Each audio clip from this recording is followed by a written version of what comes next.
Bismillahirrahmanirrahim. Assalamualaikum warahmatullahi wabarakatuh.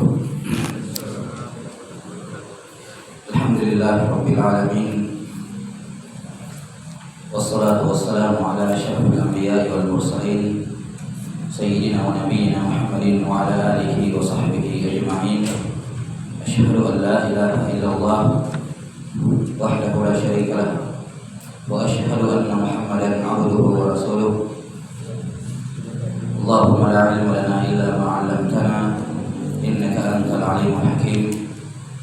Allahumma faqihna fi dinik wa 'allimna ma yanfa'una warzuqna al-ikhlasa fil qawli wal 'amal wa zidna 'ilman ya arhamar rahimin. Baik. Kita lanjutkan penjelasan dari kitab Tafsirul Fatihah wa Qisarul Mufassal dari Syekh Abdullah Shalih bin Abdullah bin Ahmad Al-Utsaimin rahimahullah, masih dalam tafsir surah Al-Alaq terakhir. Kalau nggak salah kemarin sampai yang mana?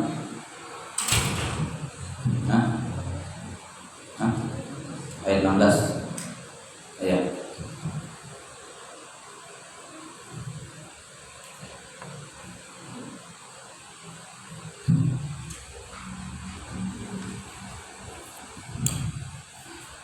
Terkait dengan pada ayat yang ke-16 terakhir atau ayat yang ayat ke-16 ya. Allah Subhanahu wa taala yang menyebutkan ancamannya kepada Abu Jahal ketika melarang Nabi sallallahu alaihi wasallam untuk mengerjakan salat di Ka'bah atau di sekitar Ka'bah. Allah Subhanahu wa taala berfirman mengancam, "Ara'aita alladzi yanha 'abdan idza shalla Ara'aita in kana 'alal huda aw amara bit taqwa Ara'aita in kadzdzaba wa tawalla alam ya'lam bi anna Allah yara." Bagaimana pendapatmu wahai Muhammad mengenai orang yang melarang? Dia melarang seorang hamba yang ingin mengerjakan salat di Ka'bah atau di sekitar Ka'bah. Yang melarang di sini adalah Abu Jahal. Ya. Yang melarang di sini adalah Abu Jahal. Dan yang dilarang di sini abdan idza shalla, yakni Nabi Muhammad sallallahu alaihi wasallam. Dan sudah sering ini Abu Jahal melarang Nabi sallallahu alaihi wasallam untuk mengerjakan salat di sekitar Ka'bah. Ya, kita tahu kisahnya masyhur bagaimana sebab masuk Islamnya Hamzah ibnu Abdul Muttalib. Ya. Nah, itu awalnya gara-gara Abu Jahal melarang Nabi sallallahu alaihi wasallam untuk salat. Untuk apa? Untuk sholat di sekitar Ka'bah. Jadi disebutkan bahwasanya Hamzah bin Abdul Muttalib itu pekerjaannya beliau itu berburu. Jadi jarang sekali beliau di Mekah. Biasanya di Mekah itu pulang ke Mekah, kemudian menjual hasil buruannya, mempersiapkan bekal, kemudian keluar. Jadi beliau tidak terlalu mengikuti kabar-kabar tentang keponakannya ini Nabi Muhammad SAW. Kenapa dia, ada apa dia, ya bikin gempar Mekah, ya bawa ajaran baru gitu-gitu. Tidak diikuti. Suatu ketika Nabi SAW sholat di Ka'bah atau di sekitar Ka'bah, maka Abu Jahal pun datang, ya kemudian melarang Nabi sallallahu alaihi wasallam. Dalam sebagian kisah disebutkan dia taruh kotoran manusia di atas di atas kepalanya Nabi sallallahu alaihi wasallam atau punggung beliau ketika beliau sujud. Ditaruh. Diambil kotorannya tinjanya di tempat sampah suatu kaum, kemudian ditaruh di punggungnya atau di kepalanya Nabi sallallahu alaihi wasallam ketika beliau sujud. Iya.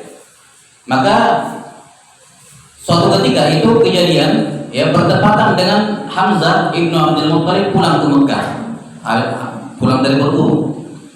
Ada seorang perempuan yang menyaksikan perbuatan Abu Jahal, menyaksikan perbuatan Abu Jahal kepada Nabi sallallahu alaihi wasallam. Maka dia pun datang kepada Hamzah. Ketika itu Hamzah masih musyrik, masih musyrik, tidak masuk Islam, dan dia tidak kenal apa itu Islam. Tidak tahu apa itu Islam, apa yang dibawa oleh keponakan saya Muhammad ini, ajaran apa ini, dia tidak tahu apa-apa. Masalah keributan di tengah Makkah dia tidak perlu ikuti. Ya. Tapi namanya Quraisy itu apa ya, fanatisme kekeluargaan itu kuat sekali. Ketika perempuan ini melihat kejadian tersebut, dia cepat-cepat datang ke Hamzah. Ketika dia tahu Hamzah sudah datang, lagi ada di Mekah, katanya, tidak ada kamu lihat ini Abu Jahal, ya, memperlakukan keponakannya seperti ini dan seperti ini. Ya. Nah, kita tahu Nabi Muhammad SAW itu adalah apa? Ya, cucunya Abdul Muthalib yang paling disayangi oleh semua paman-pamannya. Dan Abdullah anak beliau, ayah beliau merupakan anak yang paling disayang oleh Abdul Muthalib. Jadi beliau orang kesayangan dari semua paman-pamannya. Mendengarkan keponakannya diperlakukan seperti itu, datang, dia langsung ambil apa pedangnya, ambil busurnya dengan anak panah, kemudian mendatangi Abu Jahal. Ya. Dia langsung datang ke tempat kumpulnya, tidak banyak bicara, langsung dipukul sampai jatuh, tidak bisa berdiri. Ya. Semua orang tahu siapa Hamzah. Jelas ya? Ketika habis dipukul, kemudian ada seorang mengatakan, kenapa kamu berbuat seperti itu? Kata Abu Jahal, biarkan dia memukul saya, karena saya memang sudah kelewatan dalam mengganggu keponakannya, maksudnya begitu. Maka tidak ada angin, tidak ada hujan. Hamzah langsung mengatakan, kenapa kamu yang maknanya kenapa engkau memperlakukan keponakanku seperti itu, karena agamanya, padahal saya sudah mengikuti agamanya. Padahal belum waktu itu. Ya, dia belum bertemu Nabi Muhammad SAW, belum tahu apa ajaran Islam.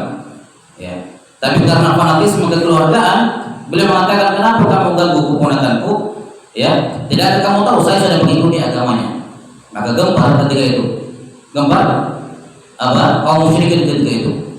Setelah tenang, baru Hamzah mendatangi keponakannya, mendatangi Nabi SAW. Ada apa sebenarnya? Apa yang terjadi selama saya pergi? Diceritakan dari ajaran Nabi SAW kepadanya, langsung masuk Islam. Maka beliau termasuk orang yang sama seperti Abu Bakar As-Siddiq, nggak perlu dia apa-apain, langsung menerima Islam. Ini fitrah. Ini apa? Fitrah. Maka masuk Islamnya Hamzah menjadi pukulan telak bagi kaum musyrikin.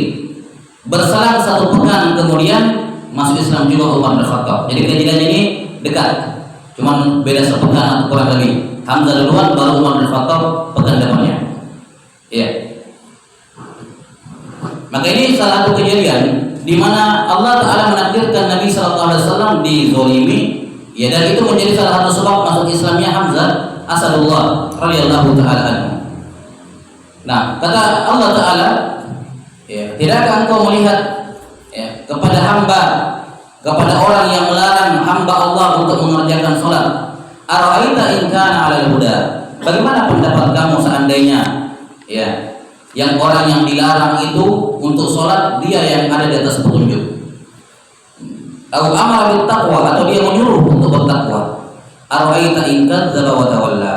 Dan bagaimana pendapatmu kalau yang melarang itu, yang melarang orang sholat, justru dialah yang mendustakan dan melampaui batas, mendustakan hari kebangkitan, ya, mendustakan ancaman-ancaman Allah Ta'ala, tidak percaya dengan ancaman-ancaman Allah dan melampaui batas. Alam ya'lam bi anna Allah yara. Tidakkah dia tahu bahwa Allah itu melihat dia? Kalimat tidakkah dia tahu Allah melihat, ini ancaman. Karena apa? Karena pada dasarnya segala sesuatu Allah lihat, kan begitu? Segala sesuatu Allah lihat. Dan di antara bentuk kesempurnaan sifat melihat Allah, bahwa segala sesuatu yang Allah lihat itu akan ditindaklanjuti. Sekecil apapun yang dilihat oleh Allah Ta'ala itu akan ditindaklanjuti. Kalau yang Allah lihat itu adalah kebaikan, sekecil apapun maka pasti dikasih pahala, sekecil apapun. Dan kalau yang Allah lihat itu adalah keburukan, sekecil apapun pasti akan dapat ganjarannya. Ya. Ini sama seperti Sami Allahu liman hamidah. Allah mendengar orang yang memujinya. Allah tidak hanya mendengar orang yang memuji, Allah juga mendengar orang yang mencela. Ya kan? Pendengaran Allah Ta'ala, Allah memiliki sifat mendengar, itu mendengar segala sesuatu. Mendengar yang memujinya dan mendengar orang yang mencela Allah. dan semua yang didengar oleh Allah akan ada tindak lanjutnya setelahnya. Segala sesuatu yang Allah dengar berupa kebaikan sekecil apapun akan diberikan pahala, dan segala sesuatu yang Allah dengar sekecil apapun kalau dia buruk maka akan ditimpakan, akan diberikan hukuman. Maka ini ancaman. Alam ya'lam bi anna Allah yara. Kenapa dia berbuat seperti itu, melarang orang sholat? Tidakkah dia tahu Allah lihat perbuatannya? Yakni tidakkah dia yakin bahwa Allah melihatnya dan pasti akan Allah balas? Tidak mungkin Allah melihat sesuatu terus tidak dia apa-apakan. Itu tidak mungkin. Tidak sempurna kalau itu sifat penglihatan Allah Ta'ala. Di antara bentuk kesempurnaan sifat Allah, penglihatan dan pendengaran Allah, apapun yang Allah dengar, Allah lihat, akan ada konsekuensi setelahnya. Tidak mungkin tidak, di dunia maupun di akhirat.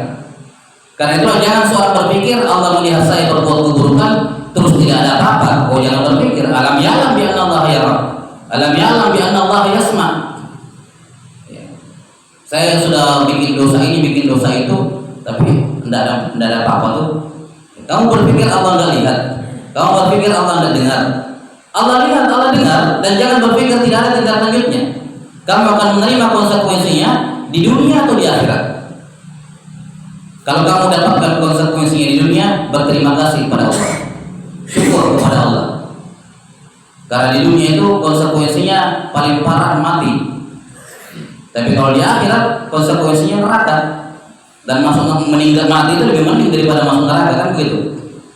Maka siapapun yang diberikan konsekuensi perbuatannya di dunia berupa amal buruk, maka dia harus bersyukur kepada Allah, dia dihukum di dunia, bukan di akhirat, bukan disimpan-simpan. Karena itulah Allah kalau mencintai seorang hamba, kata Nabi SAW, idza aradallahu bi amrin ajjala lahu al-uqubata fid dunya.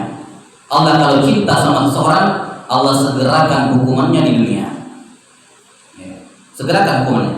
Dan kalau Allah benci sama seseorang, tidak suka sama seseorang, hukuman dosanya ditahan-tahan, tidak dikasih memang di dunia, seakan-akan tidak ada apa-apa. Tapi pada hari kiamat dia akan dapatkan secara total full, tidak ada yang dikurangi. Alam ya'lam bi anna Allah yara. Maka seorang harus yakin apapun perbuatannya akan ada jaza. Faman ya'mal mithqala dzarratin khairan yara, wa man ya'mal mithqala dzarratin syarran yara. Dia akan melihat semua balasannya, konsekuensinya di dunia, ataupun di akhirat. Kalau dia lihat di dunia, alhamdulillah. Kalau dia tidak lihat balasannya di dunia, hati-hati. Kalla la illam yantahi lanasfa'an bin nasiyah nasiyatin kadhibatin khafi'ah falyad'u nadiyah sanad'u az-zabaniyah kalla la tuti'hu wasjud wa qatarib. Sekali-kali tidak, atau kalla, ini betul-betul la illam yantahi. Allah bersumpah betul-betul kalau dia tidak berhenti melakukan perbuatan yang melarang orang sholat ini, melarang orang beribadah kepada Allah Ta'ala, kami akan mencabut tubuhnya. Kata beliau, penulis hafizahullah, la illam yanzajir bil wa'id falyasahu tahdid in istamarra ala halihi kalla la illam yantahi amma yaqulu wa yaf'al lanasfa'an bin nasiyah ay lana'khudanna bi nasiyatihi wa hiya muqaddamu sya'rihi akhdan 'anifan. Kalau orang ini tidak mau berhenti, tidak takut kepada ancaman, maka hendaknya dia takut kalau ancaman tersebut betul-betul terwujud, bahwa ancaman tersebut akan mengenai dirinya kalau dia masih terus berada atau masih terus melakukan perbuatannya itu. Kalau dia tidak mau berhenti dari ucapan dan perbuatannya, kami akan menyiksa ubun-ubunnya. Akhdan anifan, kami akan mencabut ubun-ubunnya dengan dicabut yang kasar dan keras. As-safu al-qabdu syadidu bijalbin, menarik sesuatu dengan keras dan kasar. Wastahaqqat hunasiyatu littisafiha biwasfain. Dan orang ini tentu saja di sini kata ubun-ubun mewakili seluruh tubuhnya. Seluruh tubuhnya akan mendapatkan siksaan, bukan hanya ubun-ubunnya. dan dia berhak menerima hukuman ini karena dia bersifat dengan dua sifat. Humal mazkurani fi qaulihi ta'ala nasiyatin kadhibatin khafiyah. Dia memiliki sifat kadhibah, pembohong, khafiyah, pendosa. Fahiya kadhibatun fi qauliha khafiyatun fi fi'liha. Maka dia pembohong pada ucapannya dan pendosa dengan perbuatannya. Iya.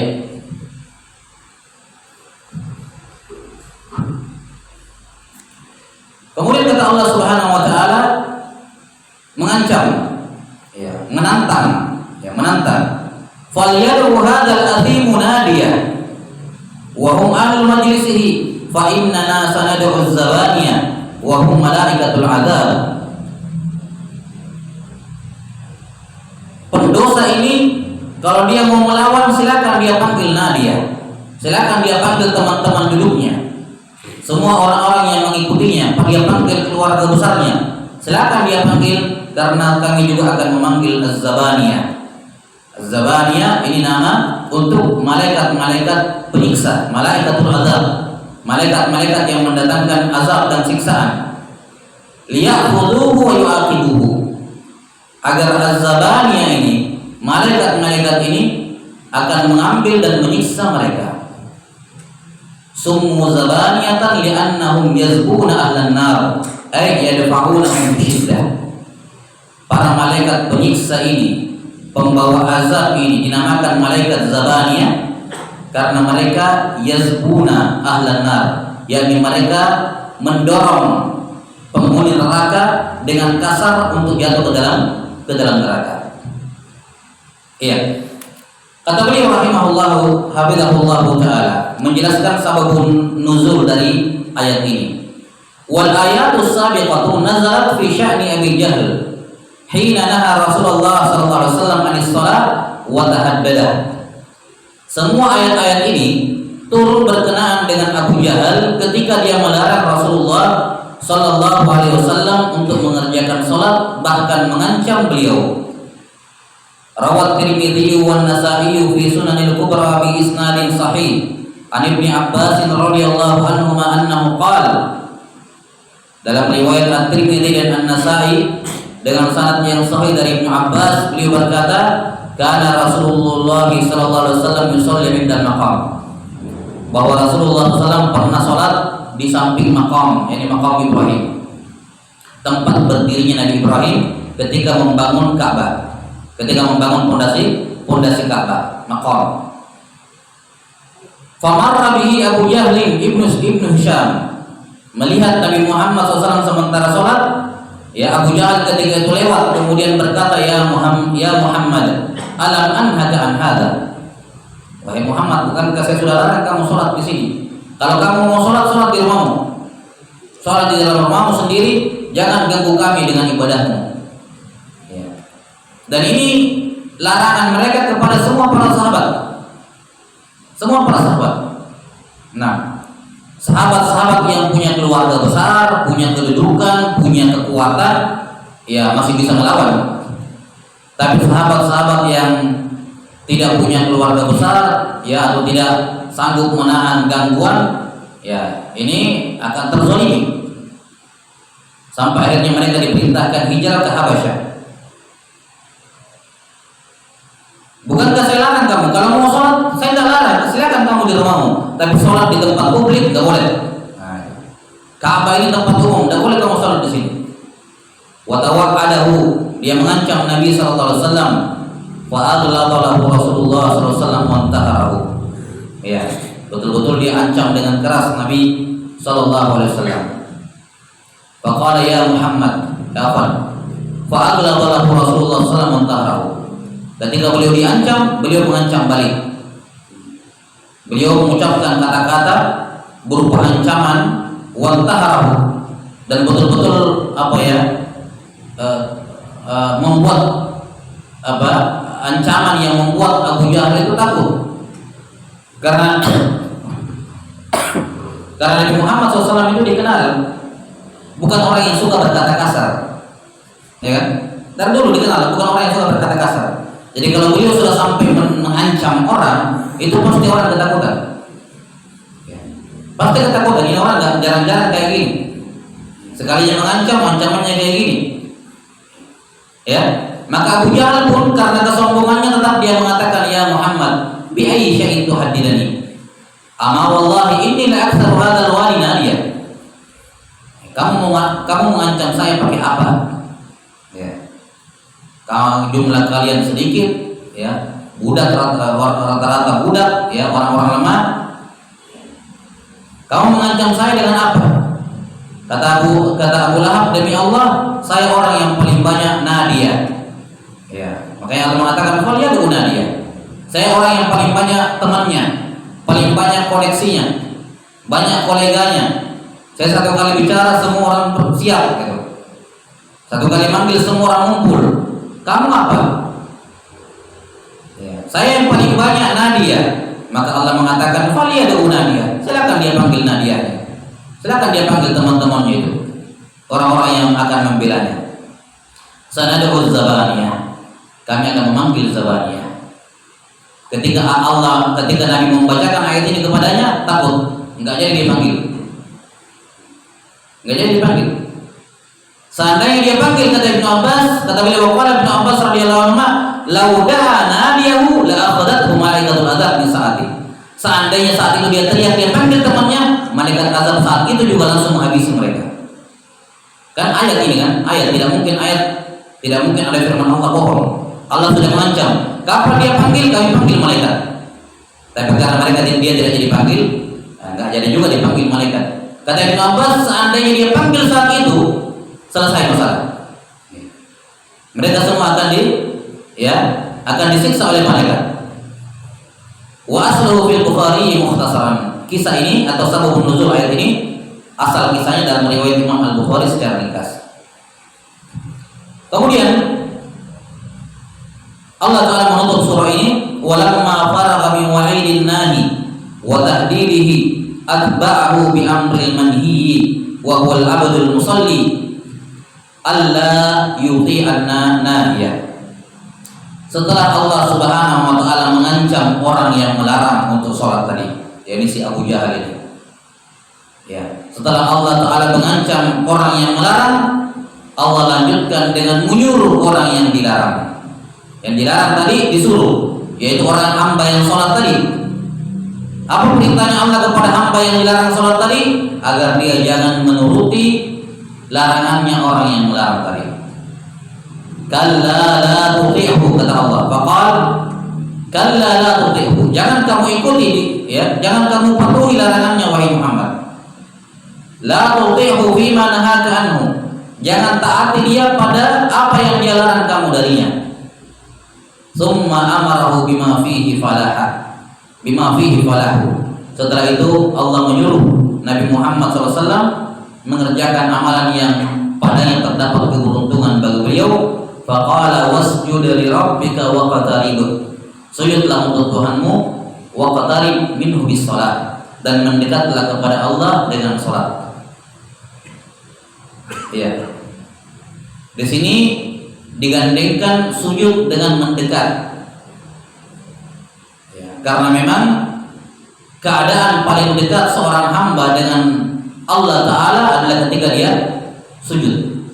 Maka siapapun yang ingin dekat dengan Allah Ta'ala, maka dia sujud. Fa innal abda aqrabu ma yakunu min rabbih wa huwa sajid. Karena posisi atau keadaan paling dekat seorang hamba dengan Tuhannya adalah ketika dia sujud. Fa fi sahih Muslim an Abi Hurairah radhiyallahu anna Rasulullah sallallahu alaihi wasallam qala aqrabu ma yakunu al-'abdu min rabbih wa huwa sajid fa aktsiru du'a.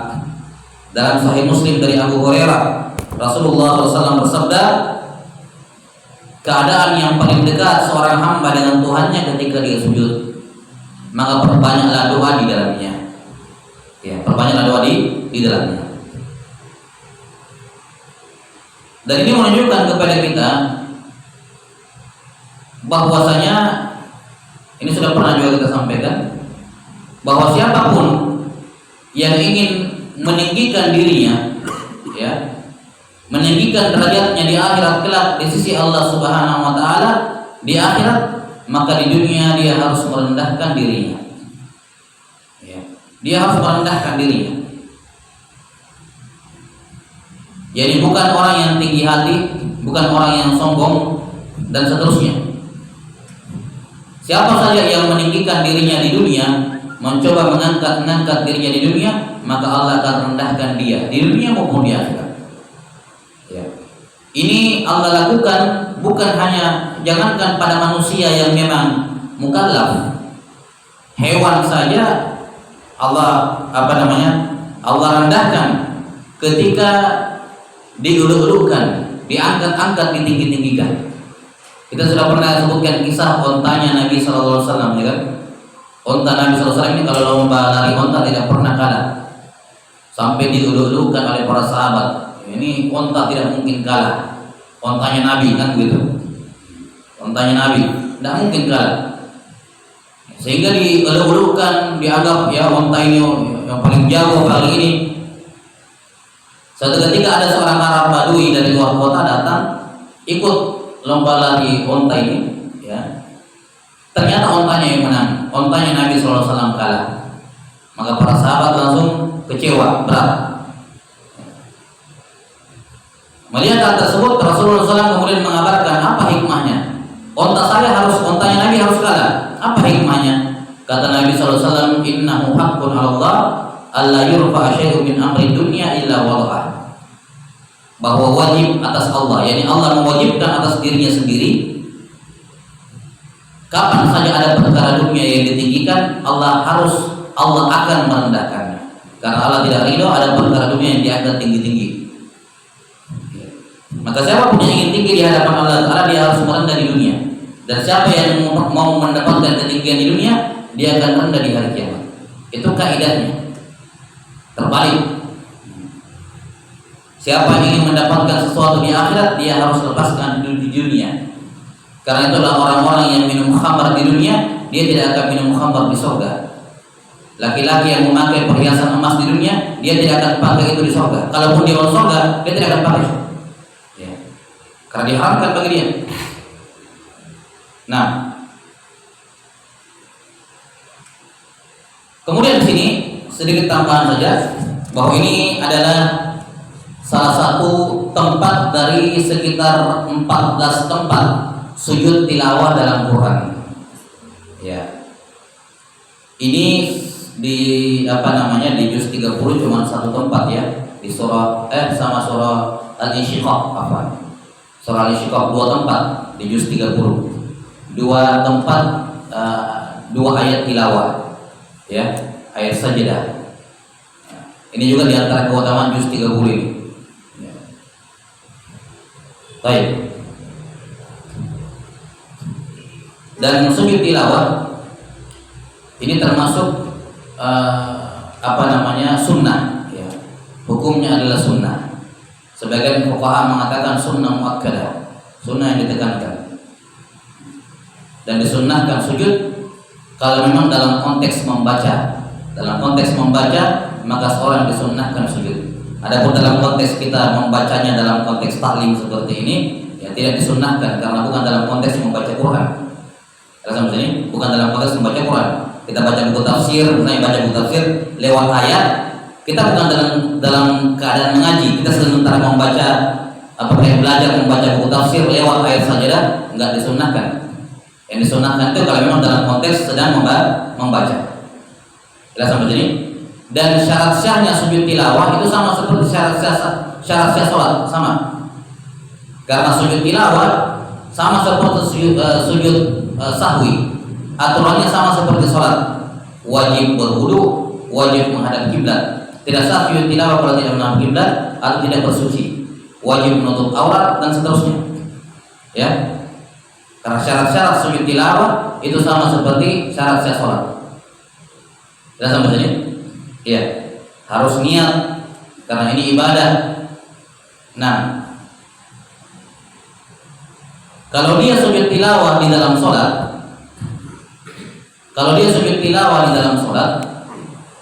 maka sebelum dia sujud dia harus niat.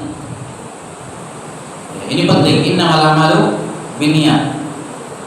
Kalau dia sudah baca ayat sajadah, dia tidak boleh langsung sujud kecuali harus niat. Ini niat sujud tilawah. Kenapa? Karena kapan dia sujud tidak pakai niat maka batal sholatnya. Kenapa? Karena dia menambah satu sujud dengan sengaja di dalam sholat. Rasa maksudnya? Demikian pula sujud sahwi. Sujud sahwi juga harus pakai niat. Karena ini ibadah yang berbeda dengan sholat, maka dibutuhkan niat yang tersendiri. Jelas ya? Jadi kalau mau sujud tilawah di dalam sholat maupun di luar sholat itu niat. Ya, bahwa ini sujudnya sujud tilawah, apalagi dalam sholat. Iya.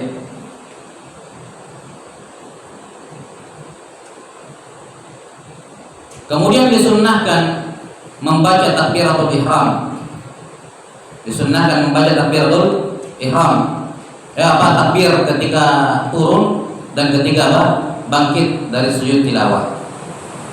Disunnahkan apa? Membaca takbir ketika turun dan ketika apa? Bangkit dari sujud tilawah. Dan kalau ayat sajadahnya di akhir-akhir seperti ini, maka sunnahnya kalau dia sujud kemudian bangkit, disunnahkan baca surah dulu sedikit atau ayat sedikit baru dia ruku. Karena ini kan ayat paling terakhir ini. Ayat paling terakhir. Jadi ayat paling terakhir dia langsung sujud kemudian bangkit berdiri, baca dulu sedikit ayat baru ruku. Sunnahnya seperti itu. Ya. Ada beberapa hukum lain terkait dengan sujud tilawah, cuma ini beberapa hal yang butuh digarisbawahi. Ya, nah, butuh digarisbawahi. Kalau dia sujud tilawah di luar sholat, maka harus pakai takbiratul ihram, karena dia hukumnya hukum sholat.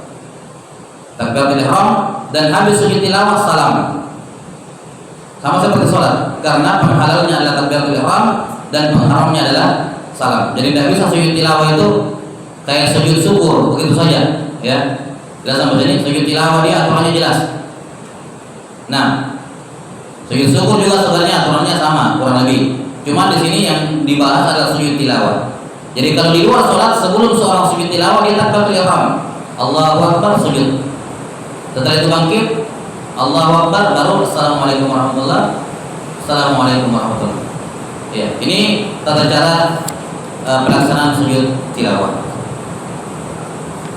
Wallahu a'lam bishawab.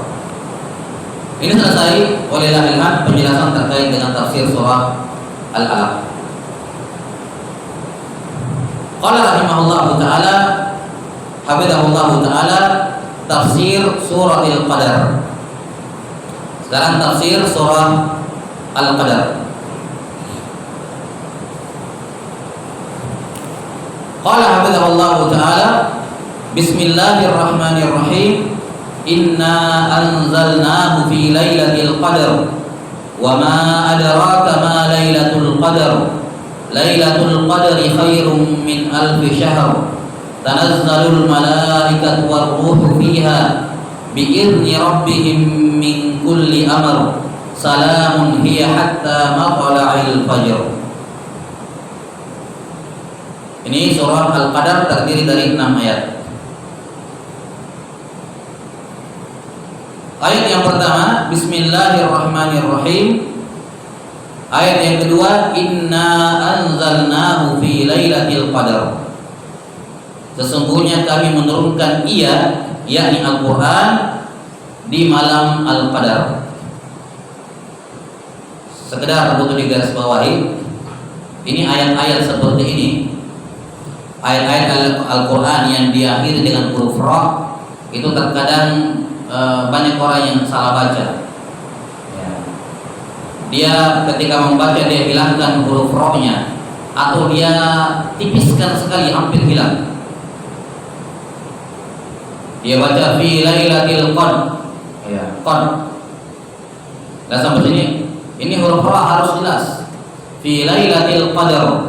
Enggak ada masalah dia perjelas. Karena memang huruf ra ada di situ. Jelas ya? Wa ma adraka ma lailatul qadar, bukan lailatul qadr atau lailatul qadr, ya, terlalu tipis ra-nya.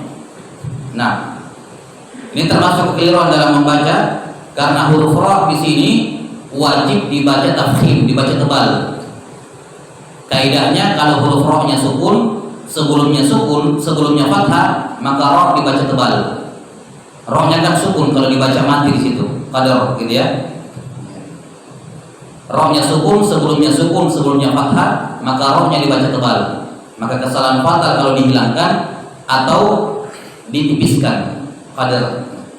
Tapi kalau mau dibaca sambung, ya dibaca tipis, qadari, gitu ya, labas. Ini yang perlu diingatkan saja.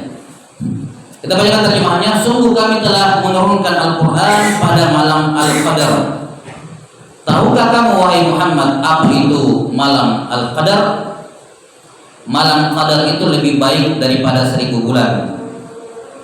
Pada malam itu para malaikat dan Jibril alaihissalam turun dengan izin dari Tuhan mereka, dengan membawa berbagai perkara urusan, yakni takdir. Salamun hiya hatta maqla'il fajr, ya, keselamatan pada malam itu sampai terbitnya fajar. Ya. Ini makna global atau tafsir secara umum dari surah Al-Qadar.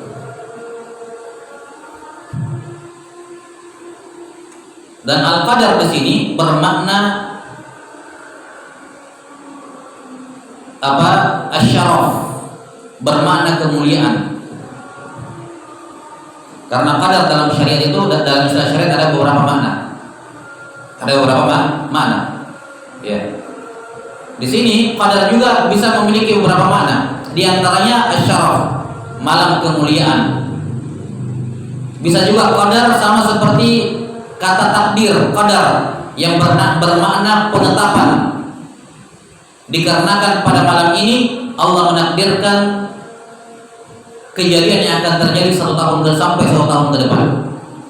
Akan disebutkan nanti bahwa di Lailatul Qadar itulah dituliskan siapa yang haji tahun itu, ya, itu berdasarkan takdirnya. Siapa yang tahun itu akan naik haji, siapa yang meninggal tahun itu. Tiap tahun seperti itu. Setiap malam Lailatul Qadar dituliskan takdir untuk tahun depannya, untuk setahun ke depan.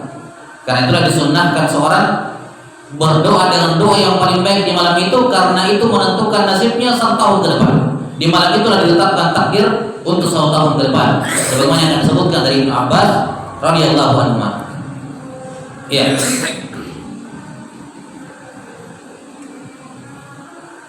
Berapa menit lagi? 5 menit lagi. Baik, kalau ada pertanyaan, mau ada pertanyaan seputar materi yang lain. Dengan biasa kalau tilawah itu kalau subuh Ustaz, dia tidak ada informasi kepada makmum, langsung dia begitu baca langsung sujud, baru dia langsung lagi. Iya, itu kurang tepat ya. Misalnya kalau dia sujud tilawah tidak takbir, langsung sujud saja. Ini kurang tepat, apalagi kalau ada jamaah perempuan di belakang, ini nggak tahu ngapa dia tiba-tiba dia diam. Maka kalau seperti itu misalnya, terutama kalau salatnya salat subuh, ya kalau salat subuh ya, kalau mau sujud tilawah disunnahkan takbir turun. Jangan takbir supaya orang di belakang tahu, ya, supaya orang di belakang tahu. Nah,